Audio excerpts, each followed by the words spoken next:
안녕하세요. 저는 강상진이라고 합니다. 그래서 오후 세션이라 보니까 제가 이제 뒤에서 두 번째 세션인데요. 그래서 많이 가시면 어떡하나 했는데 꽉 차서 그나마 아주 발표할 힘이 납니다.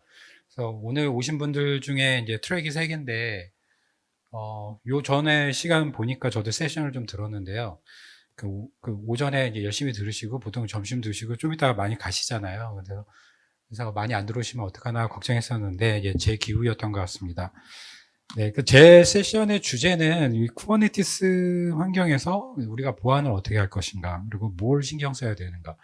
어떻게 보면 아무리 우리가 이 쿠버네티스뿐만 아니라 아무리 우리가 뭐 좋은 데이터베이스, 좋은 웹서버, 어떤 애플리케이션을 사용하더라도 보안 취약점이 있고 사용하는 데 있어서 이 보안적으로 좀 어려운 부분이 있다면, 위협이 있다면 안심하고 사용할 수가 없잖아요. 그래서 이제 보안은 영원한 IT의 화두기도 하고요. 쿠버네티스 환경에서는 그런 어떤 부분을 가장 기본적으로 제가 오늘 말씀드린 내용이 30분 동안 발표하기 때문에 모든 것을 말씀드릴 수는 없지만 그나마 쿠버네티스 개발자라면, 관리자라면 가장 비기너 레벨에서 뭘 어디까지는 신경 써야겠다, 이제 그 부분에 대해서 좀 설명을 드리려고 합니다. 기본적으로 우리가 이 쿠버네티스 보안뿐만 아니라 전반적으로 IT에서 이제 보안의 3요소라고 하면은 이렇게 CIA 모듈이 있는데요. 요 CIA 트리어드라는 모델은 그 ISO, IEC 여기 삼각형 밑에 그림에 나와 있는데 27001에서 혹은 니스트에서 선언한 모델인데 요 세 가지 정도는 우리가 어떤 서비스, 어떤 IT 서비스를 하는 간에 지켜야 한다. 그래서 앞 글자를 따서 CIA라고 하는데 첫 번째가 이제 confidentiality, 그래서 기밀성, 그래서 정보에 대한 접근을 허가된 사람만 사용할 수 있도록. 그래서 임직원 정보를 임직원 외에 사용한다든가, 혹은 관리자 정보를 일반 임직원이 사용한다든가. 어떻게 보면 쿠버네티스에서는 이거를 롤 베이스드 액세스 컨트롤 RBAC로 하고 있는 그런 부분들이 이제 기밀성에 해당하고요.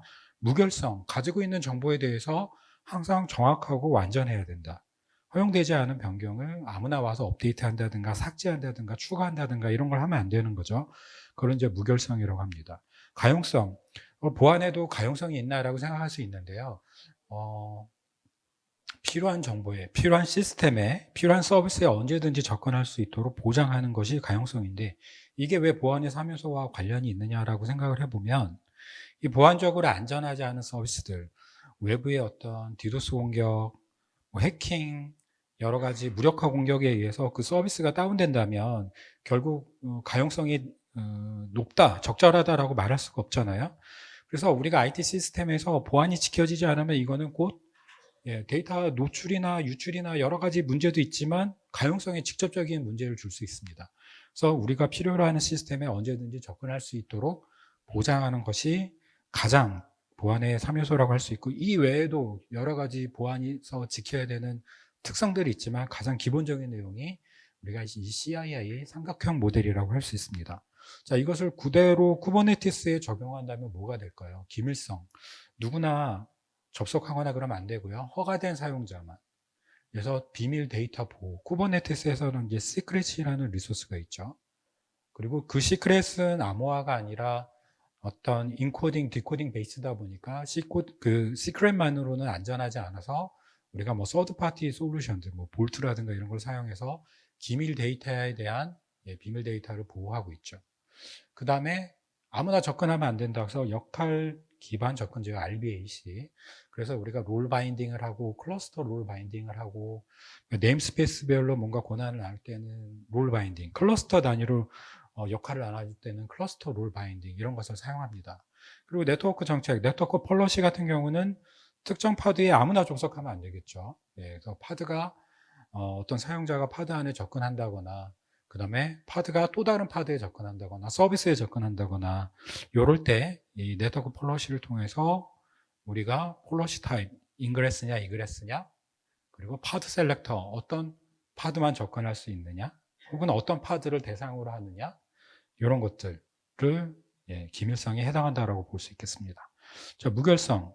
어떤 우리가 쿠버네티에서 구동하고 있는 이미지에 대해서 안전하다고 우리가 확인을 해야 결국 우리가 쿠버네티스에서 파드로 애플리케이션을 구동하기 위해서는 결국은 더커 이미지 같은 이미지가 만들어져야 되는데요. 이 이미지 자체가 취약점이 있고 보안적으로 안전하지 않고, 혹은 이 이미지 자체의 컨테이너 사용자가 어떤 이 호스트 운영 체제를 침범하는 그런 이제 잘못되어 있는 보안 설정이 있다면, 이런 것들은 이미지뿐만 아니라 이 쿠버네티스 전체 클러스터에 대한 무결성에 영향을 줄 수가 있습니다. 따라서 이미지 자체가 안전한지를 검증해야 되고요. 그리고 이 이미지가 구동돼서 컨테이너 프로세스가 구동이 됐을 때 호스트를 침범한다거나 루트 사용자로서 탈바꿈이 돼서 뭔가 보안 위협 해당하는 커맨드를 수행한다거나 이런 것들을 방지하기 위해서 우리는 보안 컨텍스트를 설정해야 되는 것이죠. 그리고 여러 가지 측면에서 이런 것들을 했더라고 하더라도 결과적으로 애플리케이션, 이 쿠버네티스에서 구동되는 애플리케이션 자체에 무결성이 있는지, 혹은 CB 취약점 노출된 것은 없는지, 혹은 애플리케이션 자체가 또 다른 애플리케이션의 어떤 허가되지 않은 뭔가 프로세스를 자꾸 구동하고 있는 건 아닌지, 이런 것들을 끊임없이 쿠버네티스 관리자라면 모니터링을 해야 됩니다. 마지막으로 가용성에 해당하는 거는요, 리소스 제한과 QoS 관리. 일단 리소스 제한은 우리가 이제 파드나 이제 디플로이먼트를 생성할 때 그 리소스라는 필드가 있고, 그 하위 필드에 리퀘스트와 리밋이 있죠. 이 파드가 필요로 한 리소스는 CPU와 메모리 각각 얼마 정도가 필요하다, 몇 프로가 필요하다, 이런 거를 리퀘스트하고, 그거를 무한대로 쓰는 것이 아니라 특정 리소스까지만 사용할 수 있도록 리밋을 걸죠. 이렇게 제한을 해줘야만 모든 파드가 공평하게 돌아갈 수 있죠. 만약에 이런 제한이 없다라고 하면, 혹은 리퀘스트가 없다라고 하면 리소스 고갈로 인해서 특정 노드에 리소스가 고갈되면 해당 파드는 에빅션이 발생하거나, 혹은 중지되거나 쿠버네티스 클러스터 관리자에 의해서 삭제되거나, 그래서 리소스를 공평하게 나눌 수 있어야 되고요. 그렇게 했음에도 불구하고 리소스가 부족하다 그러면은 어떻게 해야 될까요? 그 HPA, 호리존털 팟 오토 스케일링, 혹은 오토 노드 풀, 워커 노드의 오토 스케일링을 통해서 부족한 그 워커 노드의 자원이 생성될 수 있도록 그 오토 스케일링이 적용이 돼야 되겠죠. 이런 것들을 관리자가 적절하게 사전에 구성을 해야 됩니다. 만약에 우리가 서비스하고 있는 쿠버네티스 애플리케이션이 트래픽이 많은 웹 기반 웹 서비스다. 평상시에는 트래픽이 없는데 이벤트 때 갑자기 트래픽이 늘어난다. 뭐 그럴 수 있잖아요. 그래서 제가 그 담당하고 있던 이제 고객사도 항공사인데요. 제주도 혹은 뭐 필리핀 이렇게 특가 이벤트를 하니까 갑자기 트래픽이 폭주돼서 서비스가 다운되고 여러 가지 이제 문제가 생기는 겁니다. 그래서 이런 것들을 사전에 대비하기 위해서는 이벤트 이전에, 그전에는 워커노드가 10대였다면 사전 50대로 늘린다든가 30대로 늘린다든가 이런 것들이 가늠이 되지 않는다면 오토 스케일링을 그때만이라도 적용해 놓는다든가 그런 얘기를 해드리면은 우리는 온프렘에서 쿠버네티스로 돌리고 있다 보니까 유연하지 않습니다. 그럴 수 있어요. 그런 경우를 대비해서 우리가 이제 하이브리드 클라우드 방식으로 이런 이벤트 서비스만 클라우드에 매니지드 쿠버네티스 엔진을 사용한다든가, 아무래도 그렇게 되면은 오토 스케일링이 조금 더 유연해지겠죠. 그 다음에 이런 것들이 정말 적절히 리소스 분배가 되고 통제가 되고 그러고 있는지 중식 로깅 서비스, 혹은 이 로그를 통해 모니터링을 통해서 우리가 설정한 대로 오토노드 풀이나 호리존털 팟 오토 스케일링이 잘 작동하고 있는지, 각 노드의 CPU와 메모리는 80% 이하로 사용하고 있는지, 이런 것들을 적절히 모니터링을 해야 되는 것도 쿠버네티스 담당자의 역할이라고 할 수 있겠습니다. 자, 이렇게 3요소를 봤는데요. 그럼 구체적으로 액션 아이템으로 가게 되면 뭘 해야 되느냐? 먼저 이제 큰 필라대로 나누면 일단은 클러스터 자체 보안, 컨테이너 보안, 이미지 보안 이렇게 좀 나눠봤습니다. 클러스터 보안을 보겠습니다. 여기서 말하는 클러스터는 컨트롤 플레인과 워커노드를 합쳐서 말씀을 드리는 거고요. 일단 결국 이 워커노드, 컨트롤 플레인이 모두 대부분 리눅스 운영체제, 리눅스 호스트 머신에서 돌아가고 있잖아요. 그래서 이 구동되고 있는 머신을 우리가 호스트 머신이라고 얘기를 했을 때 호스트 운영체제에 대해서는 안전하느냐, 그 부분도 확인을 해야 되겠죠. 그래서 우리가 구동하고 있는 이 클라우드사 위에서 구동하고 있다면 내가 이 쿠버네티스를 구동하고 있는 IaaS 방식으로 구동하고 있다면 가상 머신에 리눅스 운영체제가 정말 보안 패치가 돼 있는지, 혹은 같이 구동되고 있는 프로세스 중에 악성 프로세스는 없는지, 이런 것들을 확인해야 되고요.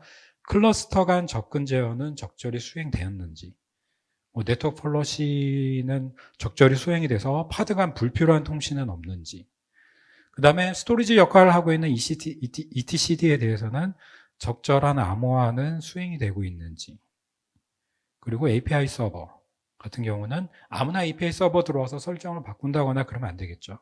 혹은 이 쿠버네티스의 전반적인 어떤 보안 프로세스가 어떤 위험한 프로세스가 발견되거나 그러면 결국 컨피그레이션을 제일 먼저 수정해야 되는 거는 API 서버하고 큐블렛이거든요. etcd 같은 경우는 이제 저장소에 대한 취약점이 발견되면 etcd 컨피그레이션을 수정해야겠지만 가장 빈번한 운영자의 패치라든가 컨피그레이션 업데이트는 API 서버, 그 다음에 워커노드가 있는 큐블렛, 컨트롤 플레인의 큐블렛, 이런 부분들이 인증, 인가, 감사 로그 설정 등을 하려면 이런 부분을 건드려야 됩니다. 그래서 쿠버네티스 관리자라면 여러분도 여러 차례 API 서버 컨피그레이션에 대해서 업데이트를 하고 있는 그런 경험이 많으셨을 거예요. 네, 가장 우리가 이제 보안을 얘기할 때 뭐라 그러죠? 전송 중 보안과 저장 중 보안, 여러 가지 나눠서 얘기를 하잖아요. 그래서 저장됐을 때의 보안은 어떻게 할 거냐, 데이터가 전송 중일 때는 어떻게 할 것이냐. 그래서 전송 중일 때의 보안은 우리가 대표적으로 TLS, SSL, HTTPS를 생각할 수 있죠.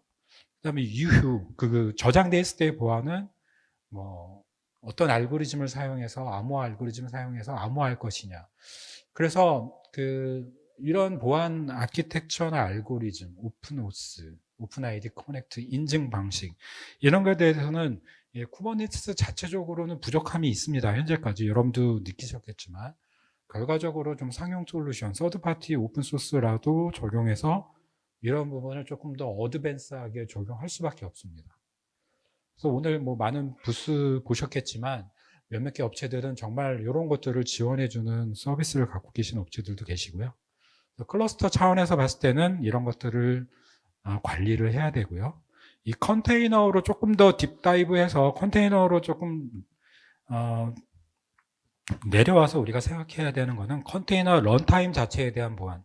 자, 우리가 구동하고 있는 컨테이너 런타임이 더커일 수도 있고 컨테이너 D일 수도 있고, 어쨌든 우리가 구동하고 있는 버전에 대한 보안 취약점이 발견됐는지, 혹은 우리가 패치하지 않은 부분은 없는지, 그리고 정말 우리가 가져다 사용하고 있는 이미지, 자체적으로 사내에서 개발한 로컬 레지스트리에 있는 애플리케이션보다 보통 우리가 가져다 쓰는 이미지도 많잖아요. 이제 베이스 이미지를 통해서 이런 것들은 정말 안전한지 지속적인 스캐닝과 서명 취약점 관리가 필요합니다. 그래서 오늘은 없더라도 다음 주에는 해당 이미지에서 보안 취약점이 발견될 수 있겠죠.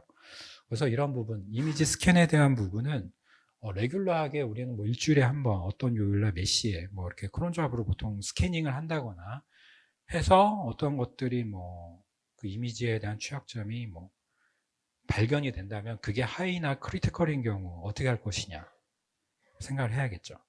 그 다음에 컨테이너 자체, 결국은 이제 쿠버네티스가 리눅스 환경을 많이 사용하다 보니까 이 컨트롤 그룹, 이 C그룹스나 네임스페이스 격리 기술은 사실 리눅스의 커널 기술들인데요.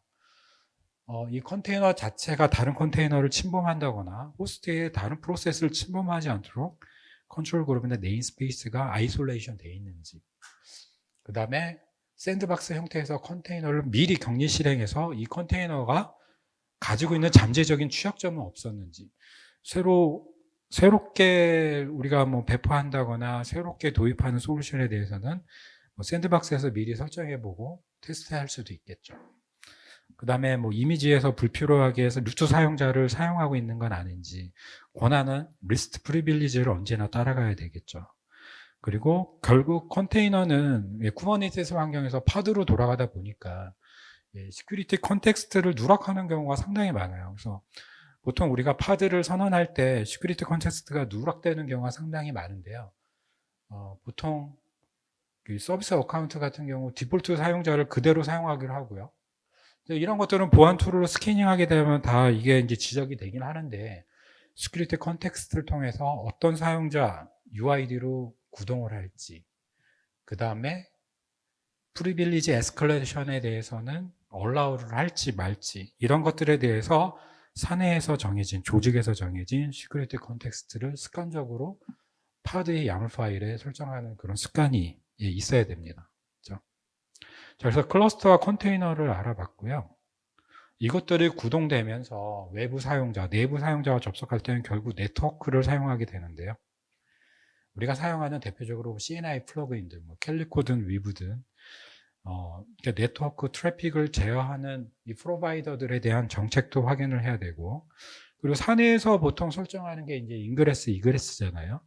어디서 트래픽을 인그레스 들어오는 것에 대해, 나가는 것에 대해서 어떻게 설정할지. 그 다음에 만약에 HTTP 베이스로 인그레스를 서비스를 사용하고 있다면, 위에서 말한 인그레스 보안은 일반적인 TCP, UDP를 말씀드리는 거고요. 이 세 번째 인그레스 컨트롤러는 HTTPS에서 만약에 우리가 인그레스 컨트롤러를 사용한다면, 아까 보니까 F5에서도 이제 엔진엑스 인그레스 대표적으로 저희가 많이 사용하고 있는 솔루션 오픈 소스기도 하죠. 네. 그래서 인그레스 컨트롤러 여러분이 사용하고 있다면 적절하게 인그레스 통제가 되고 있는지. 보통 우리가 일반적으로 습관적으로 누락하고 있는 부분이 인그레스는 보안을 잘 하고 있어요.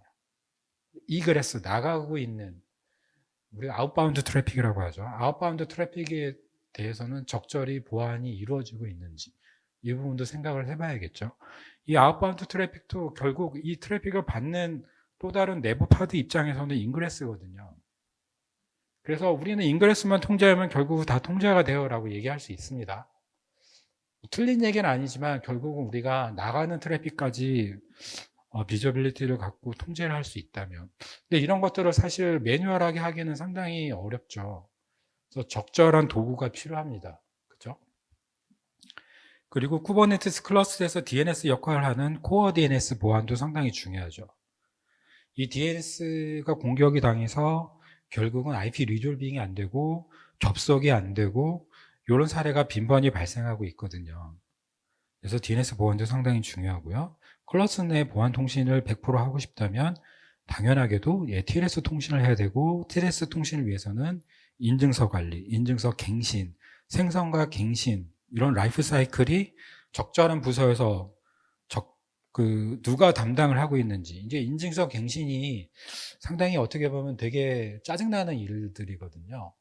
그래서 우리가 1년짜리 인증서를 사용하면 좋은데, 보통은 이제 뭐 오픈소스 기반의 이제 무료 인증서도 좋다 보니까 사용하다 보면 뭐 3개월 만에 리뉴얼 해야 되고, 그래서 또 관리를 해줘야 되고, 뭐 이런 부분들, 매뉴얼하기 때문에 이런 부분들을 조금이라도 자동화해서 관리할 수 있는, 그래서 무슨 봇을 뭐 서트봇 같은 것을 구동해서 보통 도입을 하셔가지고 주기적으로 이제 자동 갱신을 하고 그런 역할을 많이 하시죠.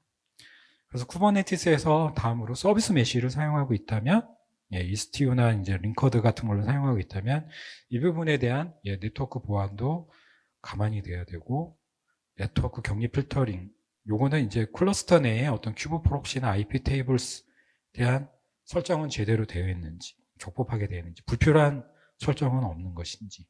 그다음에 레이트 리미팅, 와프, 디도스 이런 것들은 이제 주로 엔드 유저와 관련되어 있는 서비스들인데요. 애플리케이션에 보통 이제 웹 서비스 같은 경우 인그레스 컨트롤러를 DNS에 CNAM에서 보통 이제 접속을 하죠.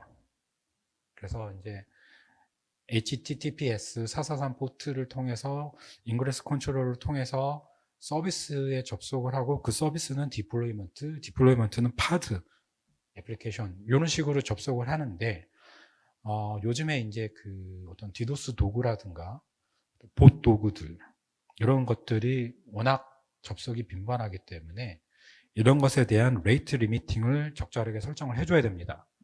예를 들어서 하나의 클라이언트 IP가 1초에 10번 접속하는 거는 그럴 수 있어요. 1초에 1000번을 접속한다. 그럼 이거는 레이트가 너무 높잖아요. 이거는 사람이 아닌 거죠. 그런 것에 대해서는 어떻게 threshold를 설정할 것인가.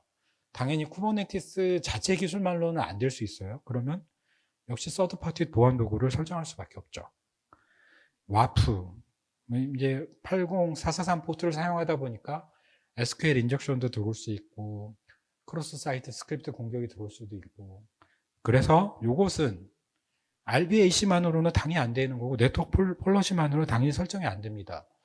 그러면은 들어오는 리퀘스트 바디 혹은 쿼리 파라미터 이런 것들을 보고 필터링 할 수밖에 없는데요. 그러기 위해서는 와프 솔루션이 필요하죠.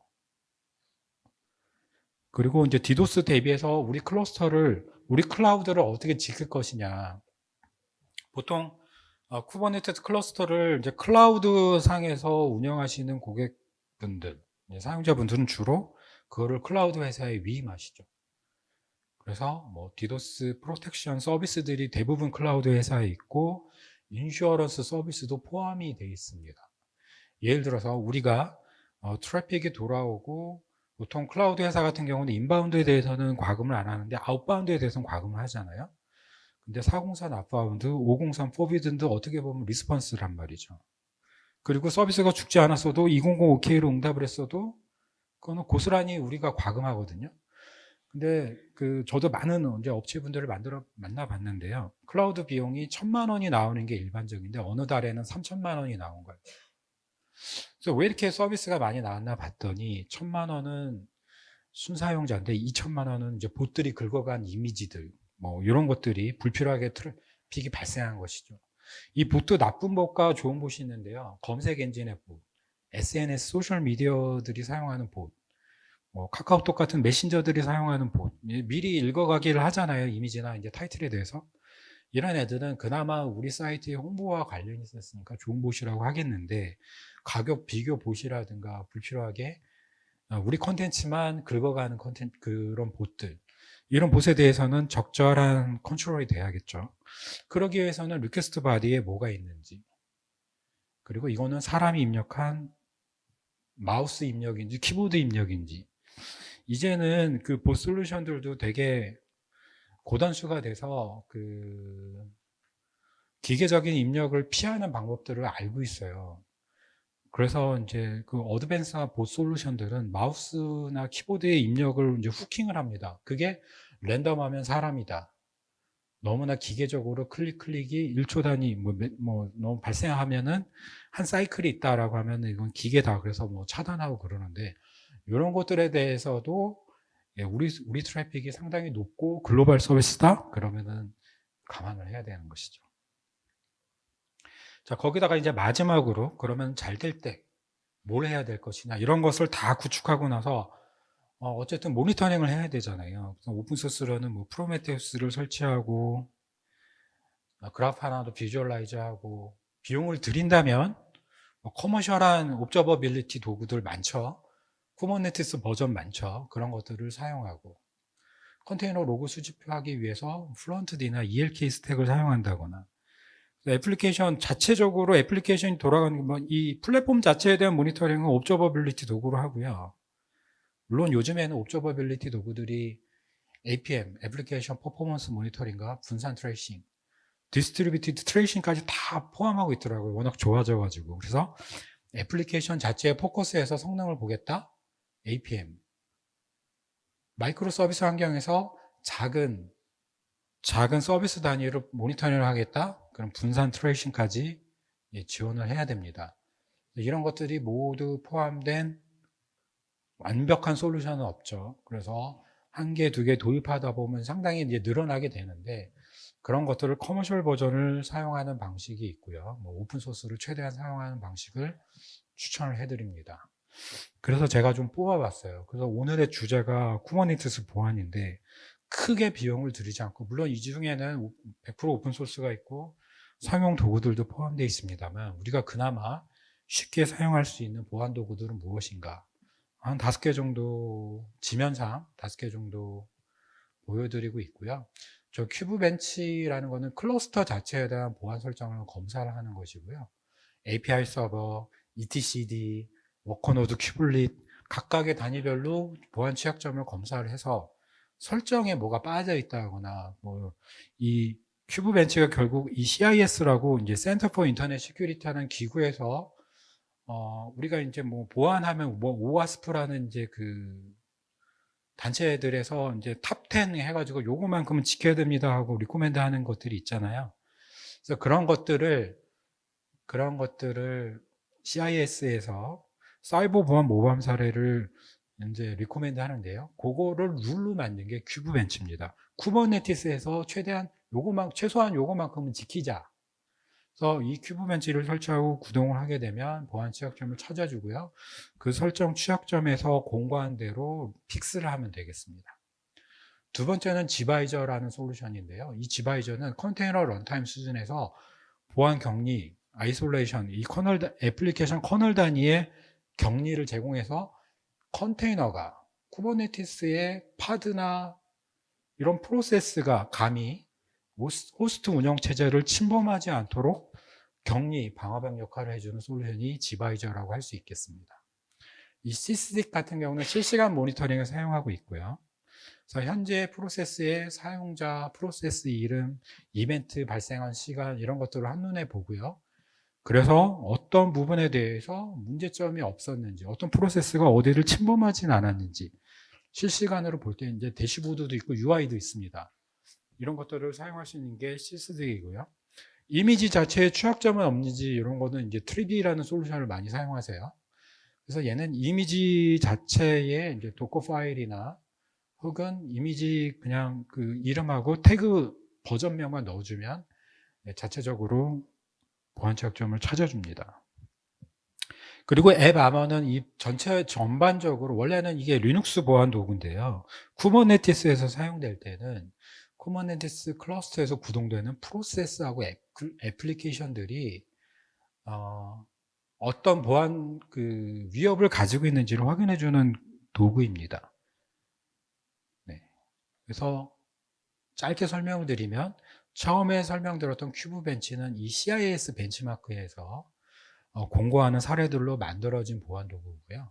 쿠버네티스의 보안 베스트, 난 잘 몰라, 보안에 대해서 잘 몰라, 그러면 최소한 큐브 벤치만 운영하시면은 각 모듈별로 API 서버, 스케줄러, etc, 큐브렛별로 보안 취약점을 알려주기 때문에 요거만이라도 우리가 권고사항을 따른다면 그나마 우리는 CIS의 권고사항을 따르고 있다라고 말씀드릴 수 있습니다. 얘는 지속적으로 스캐닝을 하면서요, 결과에 대해서 패스, 페일, 워닝 이런 식으로 보여주고 있습니다. 그 스크린 화면인데요, 여러 가지 항목이 있고요. 여기서 보면 이제 페일에 보시면 맨 위에 거 빨간색 보시면은 allow privilege argument가 false로 돼 있다. 뭐 이런 부분에 대해서 false로 세팅하라. 이게 안 돼 있다가 이제 그 페일에 떠 있죠. 가서 그러면서 API 서버 첫 번째 1-1의 API 서버잖아요.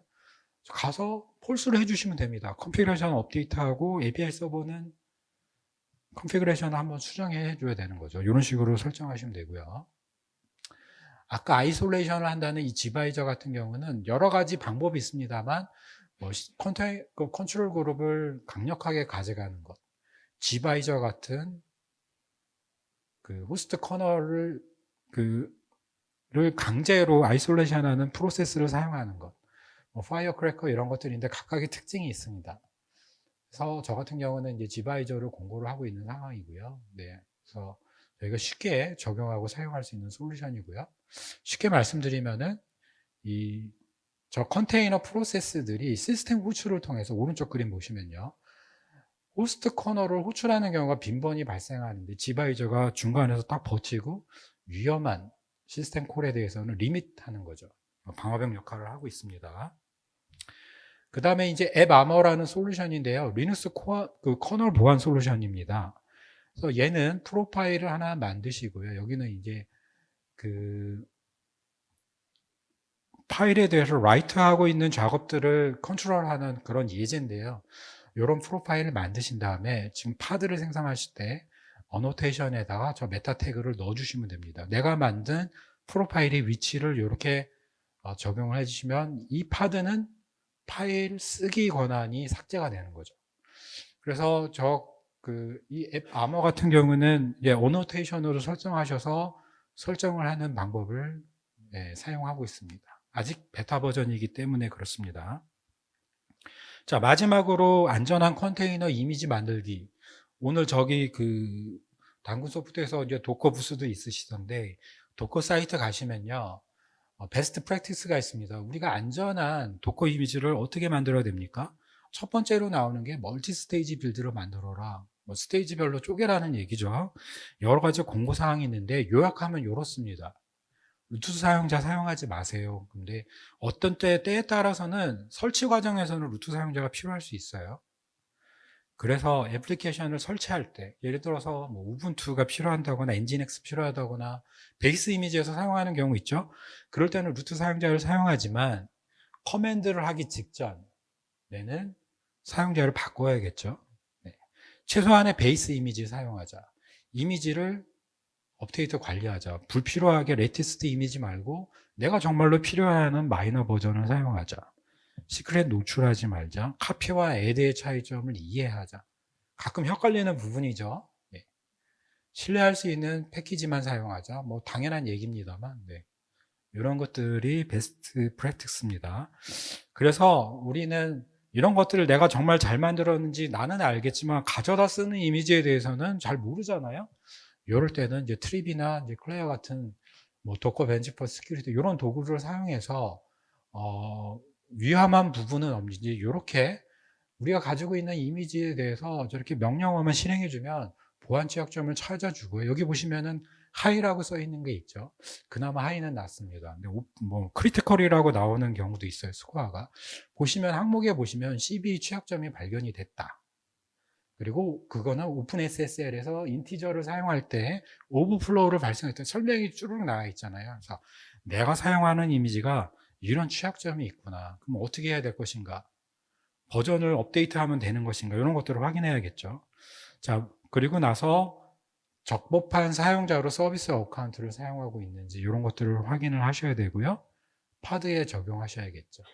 우리가 이거를 모르면 디폴트 서비스 어카운트를 죽을 때까지 사용할 수밖에 없는데 그러지 마시고요. 여러분만의 서비스 어카운트를 만드시고 여기에다가 여러분만의 클러스터 롤을 바인딩 해야겠죠. 네. 서비스 어카운트를 생성하시면 밑에 보시면은 3개의 파일이 생성이 되는데 하나는 인증서, 하나는 네임스페이스, 이 서비스 어카운트가 사용하는, 하나는 이 서비스 어카운트 인증서, 인증 역할을 해주는 토큰. 열어보면 제이슨 웹토큰으로 되어 있는데요. 이런 것들이 만들어집니다. 자, 마지막으로 쿠버네티스 세그멘테이션. 지금까지 다 이런 얘기를 했는데 우리는 너무 바쁘고 해야 될 일들이 많잖아요. 그래서 어떻게 하면은 좀 더 우리가 쉽게 쿠버네티스를 관리할 수 있을 것인가, 보안적으로. 자, 우리는 보통 클러스터 안에서 여러 개의 복수개의 네임스페이스를 사용하고 있는데 이 몇 년 전부터 이 보안에서 마이크로 세그멘테이션이라는 기법이 활용되고 있습니다. 이 캡처 이미지에서는 정상적으로 나오지 않는데요. 어떤 우리가 비주얼라이즈 도구를 사용하게 된다면 네임스페이스 안에 어떤 디플로이먼트가 있고 이 디플로이먼트 안에 어떤 파드가 있고 어떤 컨테이너가 있는지 마이크로하게 들여다볼 수가 있습니다. 이거를 게시판 형태의 대시보드가 아니라 이 그래프 뷰 형식의 대시보드를 통해서 확인하실 수 있고요. 이런 것들을 하기 위해서는 모니터링 서버와 모니터링 에이전트가 필요하죠. 그래서 뭔가 이런 세그멘테이션 기반의 보안을 사용하시면 이런 프로파일을 얻으실 수가 있어요. 그래서 이거는 내가 설정했던 이 파드를 접속하고 있다면 내가 네트워크 팔러시에서 이 부분을 빼뜨렸구나. 애니하고 애니로 되어 있는 걸 늦게 발견한 거죠. 그래서 이거를 우리가 자동으로 블락해 주자.